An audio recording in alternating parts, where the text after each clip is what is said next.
تو ناظرین السلام علیکم ورحمۃ اللہ وبرکاتہ۔ آج کا بیان حضرت سید امین القادری کا بیان رہے گا کہ قرآن پاک کی ایک ایسی سورہ ہے جسے پڑھنے سے، جس پر عمل کرنے سے آپ کی ساری خواہشیں پوری ہوں گی۔ پورا بیان ضرور سنیں اور اس کا بہت فائدہ ہوگا۔ تو چلیے بیان شروع کرتے ہیں۔ پورا بیان دھیان سے ضرور سنیں اور ویڈیو کو ضرور لائک کریں۔ سننے کے لیے رحمت کے فرشتے نازل ہو رہے تھے، اس کو دیکھ کر کے گھوڑا بدک رہا تھا اور ہنہنا رہا تھا۔ اگر تم قرآن کی تلاوت نہ روکتے، موقوف نہ کرتے، تو پھر کیا ہوتا؟ تم ان فرشتوں کو دیکھ لیتے، ان کی زیارت کر لیتے، وہ جو رحمت کے فرشتے نازل ہو رہے تھے۔ یہ قرآن ہے۔ ہمارا مشن یہ ہے سنی دعوت اسلامی کا، بلکہ سنی دعوت اسلامی صرف سفید امامے والے چند اراکین کی تنظیم نہیں ہے، یہ ہر عاشق رسول کی تنظیم ہے۔ تو یہ اپنی جو سنی دعوت اسلامی، اس کا مشن یہ ہے ہر بچہ قرآن پڑھے۔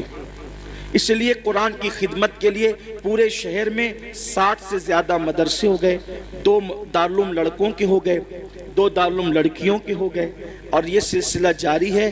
انشاءاللہ تبارک و تعالی یہ سلسلہ مزید جاری رہے گا۔ میری گزارش ہے آپ سنی دعوت اسلامی کے مدارس کا تعاون کریں، مدد کریں، تاکہ یہ سلسلہ چلتا رہے۔ یہ پہلا مسابقہ قرآن تھا، اللہ سے دعا کریں ہر سال یہ ہوتا رہے۔ اور مجھے خوشی ہے کہ قرآن سننے کے لیے آپ اتنی دیر تک کے بیٹھے، اللہ آپ سب کو اس کی جزا عطا کرے، بہتر صلہ عطا کرے۔ دیکھو قرآن کی بڑی برکت ہے۔ میرا یہ پیغام آج میں آپ کو دینا چاہتا ہوں، کم سے کم اپنی عادت بنائیں کہ سونے سے پہلے 4-5 آیتیں ہی پڑھ لیا کریں، ایک رکوع ہی پڑھ لیا کریں، ضرور پڑھیں۔ آپ دیکھیں قرآن شریف میں ایک سورت ہے، قرآن شریف میں ایک سورت ہے، اگر سونے سے پہلے اس سورت کو آپ پڑھ لیں، روزانہ پڑھنے کی عادت ڈالیں، تو یہ سورت کی تاثیر یہ ہے کہ آپ جو سوچو گے وہ ہوگا، جو سوچو گے وہ ہوگا۔ اس سورت کا نام ہے سورہ مزمل، 2 رکوع پر مشتمل ہے یہ سورت، اور 5 منٹ سے بھی کم کا وقت لگتا ہے۔ 5-6 دن اگر آپ اس کو ریگولر پڑھیں گے نا سورہ مزمل کو، تو آپ کو یہ زبانی یاد ہو جائے گی، اور آپ سورہ مزمل پڑھنے کے عادی بنے، جادو سے بچیں گے، سحر سے بچیں گے، بلاؤں سے بچیں گے۔ یہ ہے۔ پھر بھوکمری سے بچنا ہے، فاقہ کشی اور غربت سے، یعنی مالدار بننا ہے۔ سوتے ٹائم سورہ واقعہ کی تلاوت کر، سورہ واقعہ مالدار بنانے والی سورت ہے۔ ایک مرتبہ حضرت سیدنا عبداللہ ابن مسعود رضی اللہ تعالیٰ، آپ کے وصال کا وقت قریب تھا۔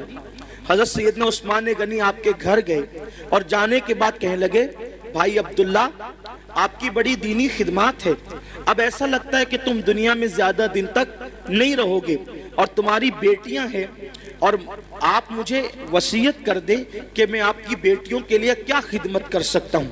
حضرت عبداللہ ابن مسعود اٹھ کر بیٹھ گئے، کہنے لگے عثمان میرے بھائی یاد رکھو، میری بیٹیاں کبھی بھوکی نہیں رہے گی، میری بیٹیاں کبھی فاقے سے نہیں رہے گی، میری بیٹیوں کو کبھی مال کی تنگی نہیں ہوگی، آپ پیسوں کی بات نہ کریں۔ حضرت عثمان غنی نے کہا کیوں عبداللہ، ہم تو یہ سمجھ رہے تھے کہ تمہارے پاس مال نہیں ہے، اتنے یقین سے جو بات کہہ رہے ہو ایسا لگتا ہے کہ شاید تم نے بیٹیوں کے لیے بہت مال اکٹھا کر رکھا ہے۔ عبداللہ بن مسعود کہتے ہیں نہیں، بیٹیوں کے لیے مال اکٹھا نہیں کیا ہے، مجھے اپنے نبی کے فرمان پہ بھروسہ ہے۔ اللہ کے رسول علیہ السلام نے فرمایا کہ جو سونے سے پہلے سورہ واقعہ کی تلاوت کر لے گا اس کے گھر میں کبھی فاقہ کشی نہیں ہو سکتی۔ میں نے میری بیٹیوں کو سورہ واقعہ کی تلاوت کرنے کا عادی بنا دیا ہے، جب تک وہ سورہ واقعہ پڑھتی رہے گی انشاءاللہ کبھی ان کو فاقہ کشی کی نوبت نہیں آئے گی۔ یہ صحابہ کا یقین تھا۔ بہت ساری بچیوں کو رشتے نہیں آتے، سورہ یاسین پڑھیں، عصر کے بعد پڑھیں، ان کو اچھے رشتے آئیں گے۔ قرآن میں سب ہے لیکن قرآن پڑھنا نہیں چاہتے، تعویذ لینا چاہتے ہیں، تعویذ لینا چاہتے ہیں، وظیفے پڑھنا چاہتے ہیں۔ قرآن سے بڑھ کر کون سا وظیفہ ہے وہ بتائیں نا آپ، قرآن سے بڑھ کر کون سا وظیفہ ہے؟ دیکھو حضور غریب نواز رضی اللہ تعالیٰ جے پال جوگی کے سارے جادو کا جواب صرف ایک آیت سے دیا ہے غریب نواز نے، اس کو آیت الکرسی کہتے ہیں۔ آیت الکرسی سے جے پال جوگی ہار گیا، غریب نواز کے مقابلے میں نہیں آ سکا۔ وہ سورہ فلق سورہ ناس پڑھ کے دم کیجئے، نظر بد ختم ہوگی۔